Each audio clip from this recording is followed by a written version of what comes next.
Next, we listen to the poetry of Miguel de la Vega of Gloucester, New Jersey. Our poet shares this personal philosophical statement with us. If you have faith in a project, you must keep on working on it. If not, you will fail and will not be successful. One must look ahead and do not look back, and someday your dreams will come true. Above all, you must have patience, and patience, that's what it's all about.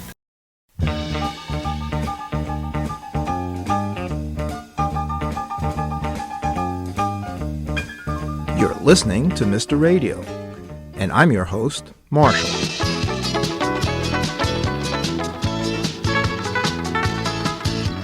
Operator, I'm pumping dimes into this. It was around 1970 when my stepbrother Miguel Ernesto Lasso de la Vega, known as Mickey to his friends, began writing volumes of song lyrics.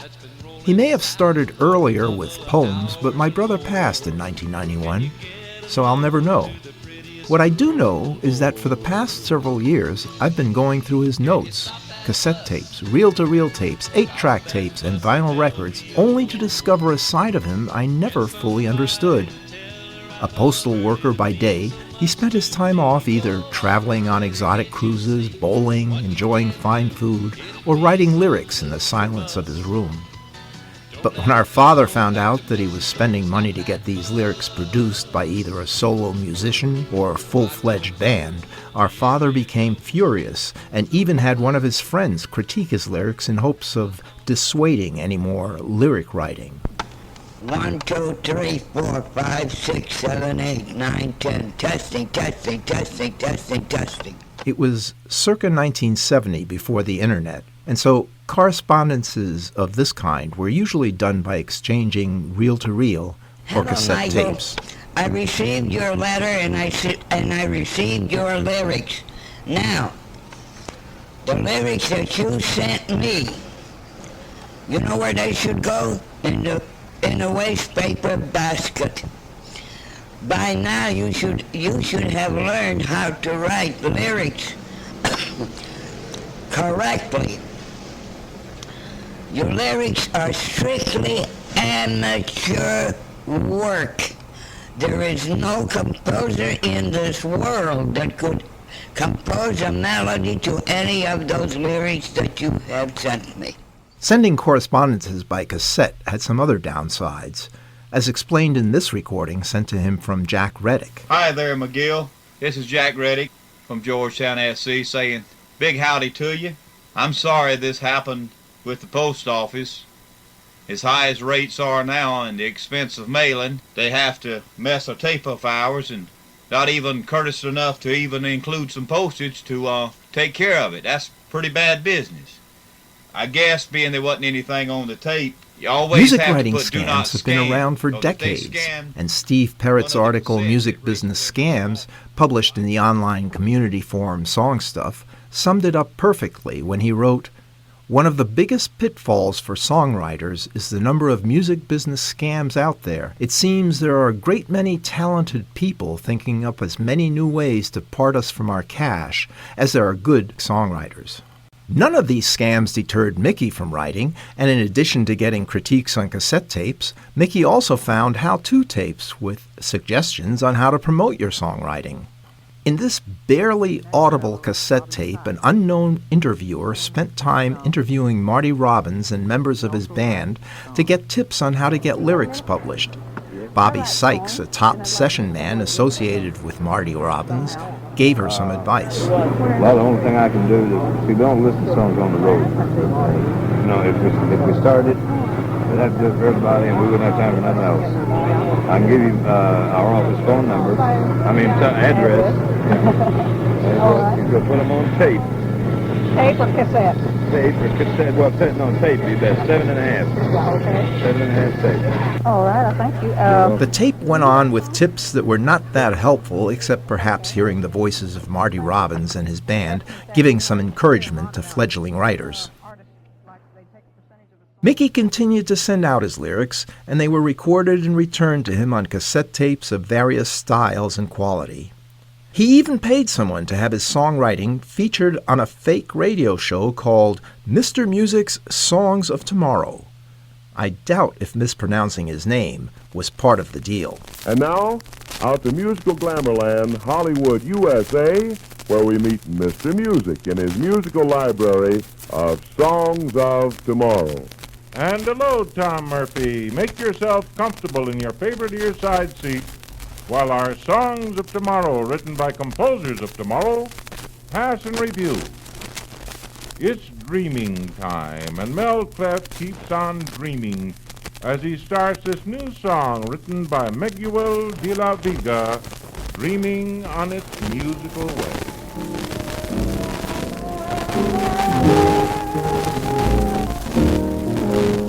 I'll always dream of you whenever I go.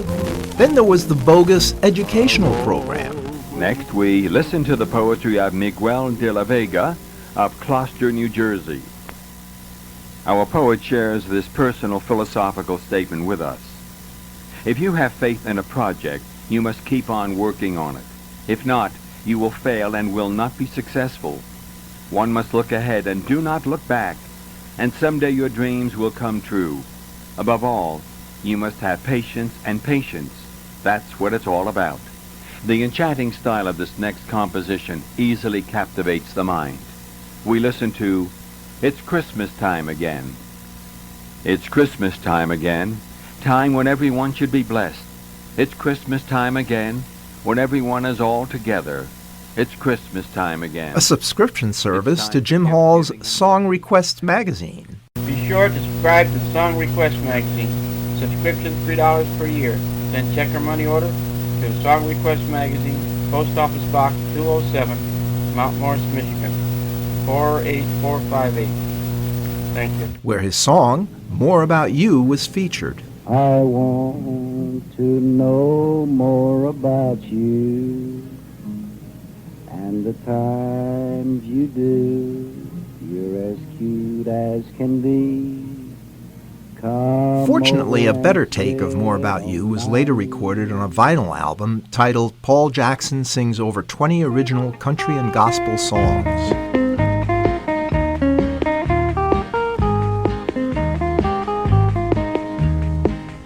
I want to know more about you and the things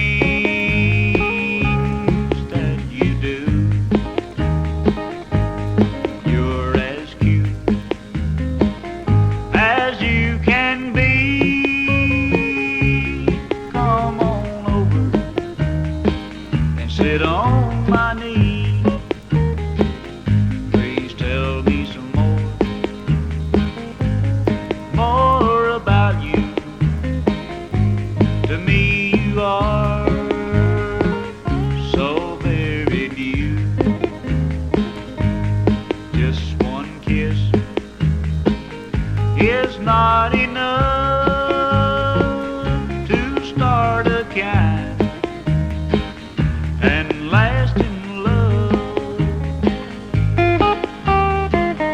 Another vinyl recording was Hey Cab Driver, pressed on an album titled Listen to My Song, the fifth track on side B, co-written with Pogie Hobson, accompanied with vocals by Randy Cooper, on an album produced in Pontiac, Michigan, under the imprint Noble Records. Hey, hey, cab driver, I'm new in town. Hey, hey, cab driver, hope you know your way around. There's someone special I've got to meet. She's waiting for me on 42nd Street. Hey, hey, cab driver, please watch your speed. Hey, hey, cab driver, take caution and then proceed. Oh, let's get rolling and don't waste time, or she might decide to move on down the line. The meter kept flying, and so did we, trying to reach my destiny. I've seen everything. Mickey did not read or write music, and he did not play any instruments. He was a lyric writer looking for musical collaborators. As stated by Steve Parrott, there are many lyricists around that play no musical instruments at all. and are ever hopeful that somebody with a flair for a good tune is going to appear and magically transform their written word into the next big hit for Robbie Williams. Mickey was in search of a melody writer, but it's not easy for musicians to write music to somebody else's lyrics. Melody writers were everywhere and offered to write a melody for his lyrics for a fee. Here's an example of an honest response that he received. Hello, Miguel. I come up with the song finally of You Have Gone and Left Me, and I changed the title, as you can see, You've Gone and Left Me.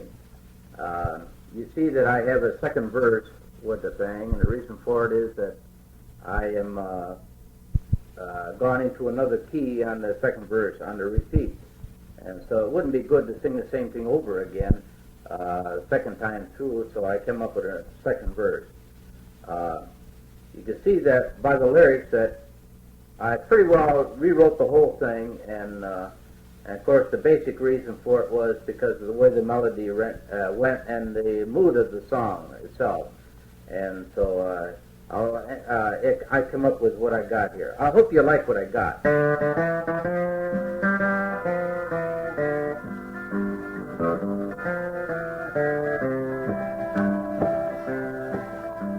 You've gone and left me. What will become of me? You've gone and left me in misery. I can't believe that you are gone. There's been no one but you. My life will never be the same. You had me feeling blue. I need to hold you. Hello, Miguel. I think I told you I'm not an organist. I'm not a professional organist. I just use it to compose for my own pleasure. I'm a horn man, woodwind man. And what I do on this thing is a little amateurish and a little cluttered up sometimes, but you can't very well take a clarinet or a saxophone and give a fellow an idea how a tune goes. I'll do my best, and it should sound a lot better than this when a good pro gets hold of it, or somebody who can do it on the piano to get the full chord effect and harmony effect, background effect. And anyhow, here goes. I'll see what I can do first with taking chances. It ought to make a good tune if the right people will work out a score arrangement on it. Let's see.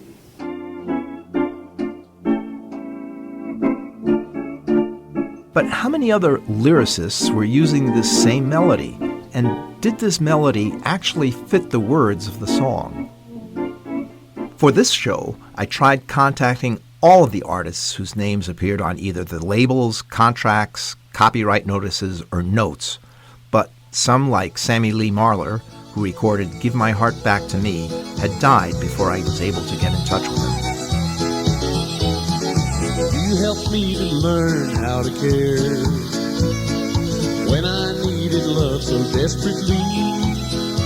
And if you decide you don't need my love, then please give my heart back to me.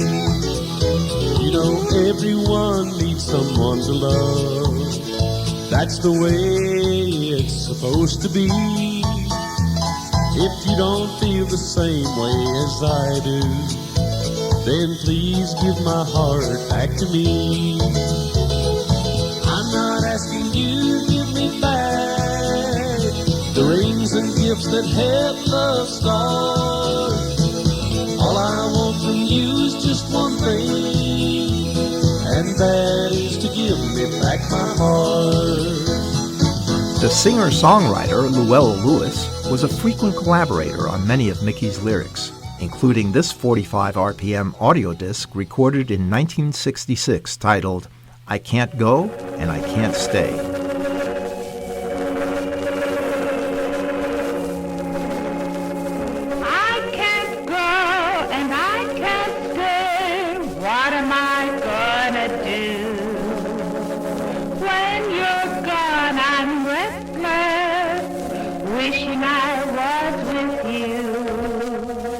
When I'm gone, I can't believe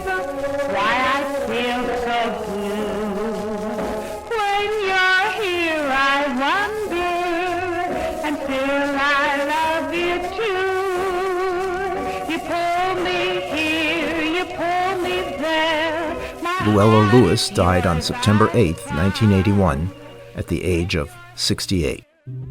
One of the only musicians that I was able to track down during my research was E.K. Bruin, who at the time that Mickey was trying to publish his lyrics was charging $25 to do 4-piece demos with no charge on co-writing.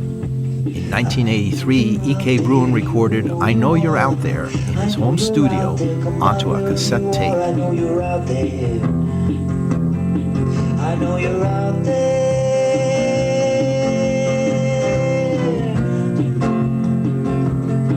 So stop playing it with me.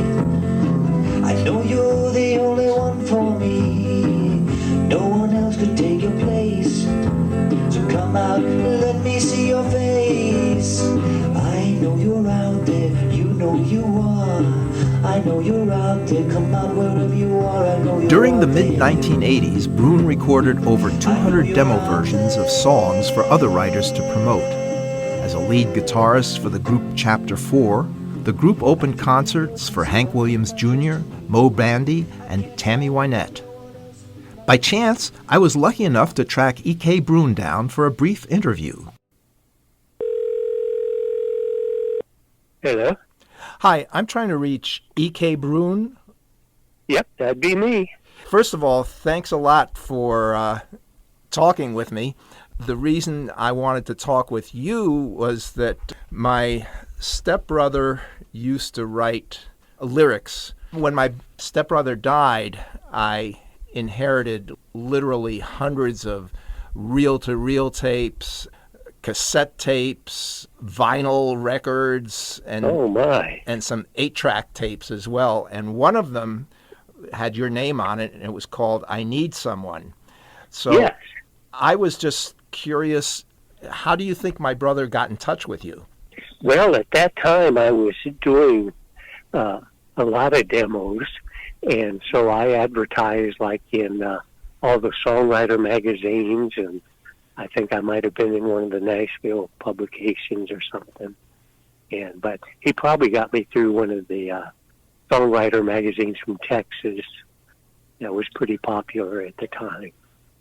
And so what would he do? He would send you lyrics, and then you would read them, and you would decide what you wanted to do with it? Or how did that work? Yeah, a lot. I don't think he sent a whole lot of lyrics. He sent me a couple songs to choose from, and then usually I would put a melody with them and do the demo. And I didn't charge to make the music, but to make the recording, I usually charged $25 or something like that. Nowadays, people are doing all of this on a laptop. How did you go about doing this recording?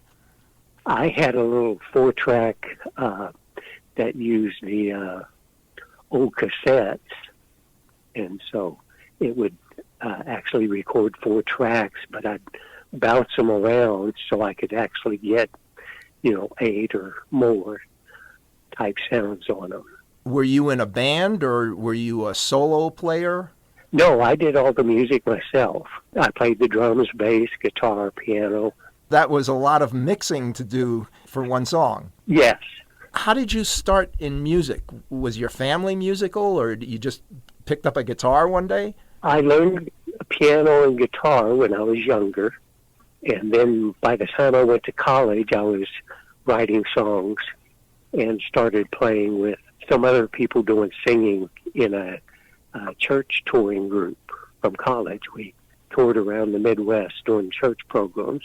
I played the guitar, so the others just sang. After college, I did some duo, trios, 6-piece show groups, and did a lot of variety of traveling for 15 years doing the Holiday Inn circuit and show circuit with a band. Have you continued to play music?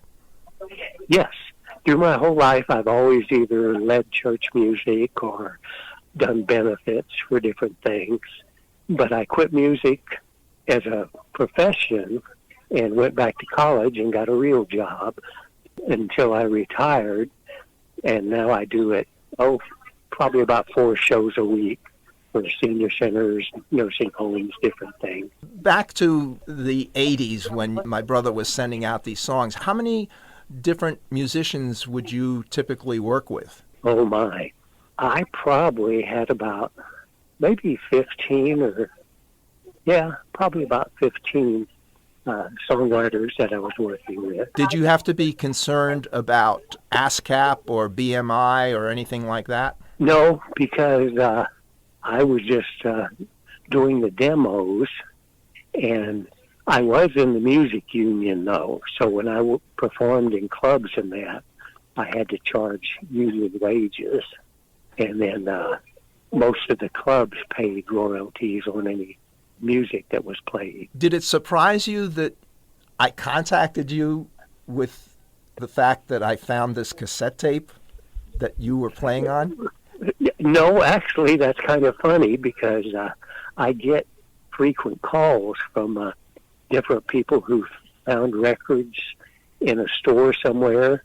So my first album has shown up in southern Texas and California, and I've had quite a few different songwriters through the years that have come across stuff and just called or wrote a note and said, hey, I think I know you. When you were growing up, were there any musicians that really influenced you and got you going on your music career? Well, Neil Diamond was a big push for me. And then I had a weird experience. Kenny Rogers lived a couple miles from me. So he was 10 years older than me, but he was very popular at the time. And I knew his brother and sister, so that was definitely an influence. And then in class with me was a guy named Patrick Swayze. So he had written one of his songs, and we played guitar together in high school. And then B.J. Thomas went to the same church I was baptized in. So all of them, definitely had some influence that I liked the way they sang and their music. It sounds like you were surrounded by musicians that influenced you. When you were playing with your friend in high school, was it in a band or you just met after school and played? Actually, it was a folk singing club, and just everybody would get together after school and just play, some old folk songs. I really appreciate that you spoke with me. I always get excited when old songwriters show up or their music shows up doing something. That's always a fun, exciting thing.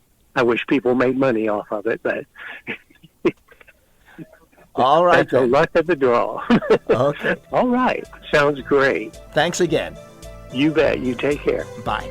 E.K. Bruin is still recording, and Step Out is his latest album of gospel songs, available on his website, ekbruin.com. Let me have courage, like David standing before a giant.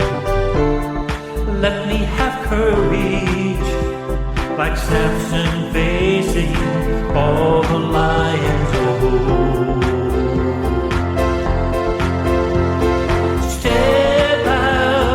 step out and see the path you made for us. In the early 1950s, country and rockabilly vocalist Johnny Dollar began fronting a group called the Texas Sons and performed with them on the Louisiana Hayride. After leaving the Texas Sons, Johnny Dollar played with the Light Crust Doughboys and later began performing in the emerging style of rockabilly. In the late 1960s, he had a number of hits, including Big Big Rollin' Man, which in 1968 reached number 48 on the country charts, and his track Big Wheels Sing for Me reached number 65 in 1969. His best-selling album was 1968's Johnny Dollar, which reached number 41 on the U.S. Billboard Country Albums chart. Country and rockabilly vocalist Johnny Dollar recorded a demo for Mickey titled A Million Stars. A million stars were shining in the blue midnight skies. And when I held you close to me, I saw them in your eyes. I tried to look at heaven that wasn't meant to be. A million stars were shining, but they never shined on me.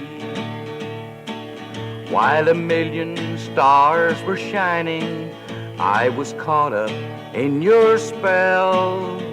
A shooting star crossed heaven, and like that star I fell. Now lonely years have passed me by. My hopes, my dreams are dim.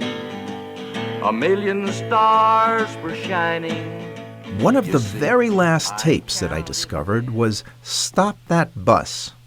Unlike the other recordings, this song was recorded on a high-quality Maxell epitaxial 60-minute Type 2 chrome audio cassette. When I first played it, I thought it was probably one of the slickest productions of Mickey's collection. But fearing that I was biased in my judgment, I had longtime music journalist Jeff Berger, whose website is byjeffberger.com, listen to it for his unbiased review. Berger wrote back to me, "This is likable country rock, seemingly influenced by Tex-Mex music and the Bakersfield sound. It should appeal to fans of Commander Cody, New Riders of the Purple Sage, and the Flying Burrito Brothers." Operator, I'm pumping dimes into this payphone. I need a little favor, 'cause my woman left me on my own. There's a great big bus that's been rolling south for a couple of hours or more. Can you get a note to the prettiest girl on board? Can you stop that bus? Stop that bus in Del Rio. Get somebody to tell her I love her, it'd mean so much to me. When I called David Johnson, whose name and phone number was listed on the track, Mr. Johnson had no recollection of this recording. Don't let her go back to Mexico. Stop that bus. Now I don't know the area code, and I don't know the line. And I don't know when they make Del Rio. It should be any time.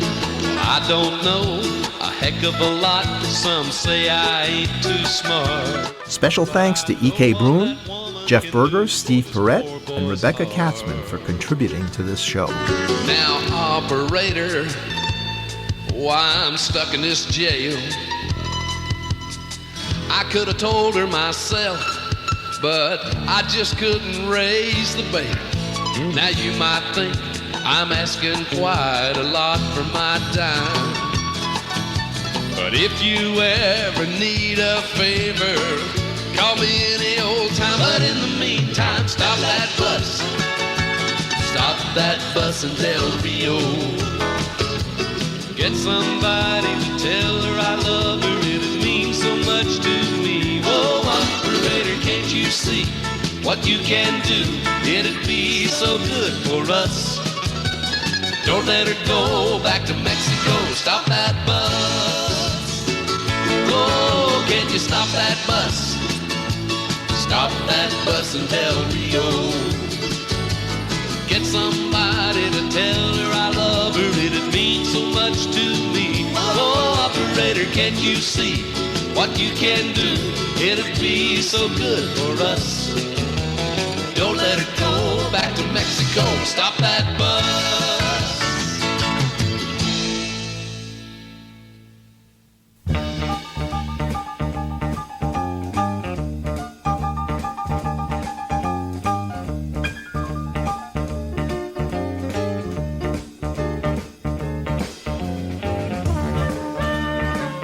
You've been listening to Mr. Radio, and I'm your host, Marshall. This program was written and produced by Marshall. Our theme music was played by Ululation. Mr. Radio is available wherever you get your podcasts, including iTunes and Spotify. Subscribe to our podcast and leave us a review. And don't forget to tune in next week for another episode of Mr. Radio.